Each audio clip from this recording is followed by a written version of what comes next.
Pwede bang tumuloy? Opo. Ay, ay, ay, salamat. Di ba nag-usap na tayo, nak? Ito na yung ticket natin. Sabado na ang alis natin papuntang Bicol. Po?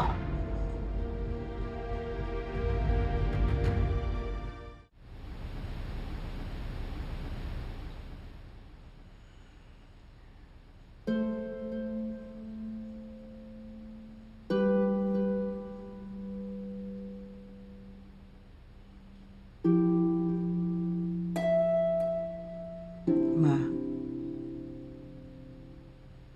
Ma, ang saya-saya ko po.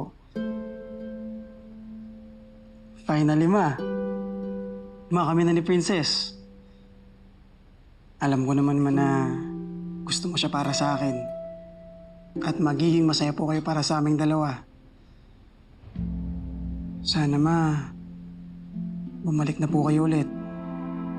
Para makasama na po namin ulit kayo. Bakit yung reaksyon mo? Ay, hindi ko naman po kaya umalis ng ganun na lang. Tsaka di ba pinayagan niyo po ako mag-enroll kahit late na? Kasi sabi niyo po mahalaga pa rin sa inyo na patupad ko yung mga pangarap ko, yung makagraduate ako at makapagtayo ng negosyo. Pwede naman sa probinsya doon ka lang mag-aral eh. Saka magaganda ang mga universidad doon. Pag-usapan na natin to eh. Pero tayo, hindi ko naman po alam na ganito kabilis. Anong hindi? Dapat inaasahan mo to. Kailan pa tayo aalis? Tay, bakit po ba nagmamadali kayo? Kasi kailangan. Para sa kapakanan mo to eh. Para sa kapakanan ko, Tay? Pero wala akong alam. Wala po akong alam kung bakit gusto niyo umalis tayo agad, kung bakit gusto niyong lumayo, kung ano po bang kinakatakutan niyo. Kung bakit mula nung nalaman niyo na nandito si Miss Divina, nagkakaganyan na po kayo.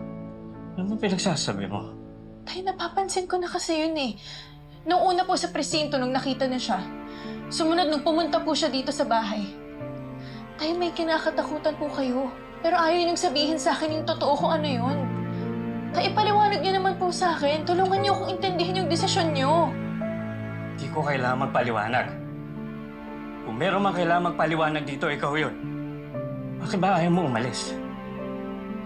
Dahil hindi mo maiwan yung saber na yan? Bakit pa biglang napasok si Xavier sa usapan? Alam mo, hindi ko naalata. Alam kong may ugnayan kayong lalaking yan. Higit pa sa pagkakaibigan. Tayo, huwag niyo pong iniiba yung usapan. Tanong ko po yung sagutin niyo. Ano po bang kinakatakot niyo kay Miss Divina? Tama na, pwede ba? Tigilan na to. Wala ka nang magagawa. Aalis tayo sa Sabado sa ayaw at sa gusto mo at magpaalam ka na dyan sa saber na yan, ha? Tapos na ang usapan na to.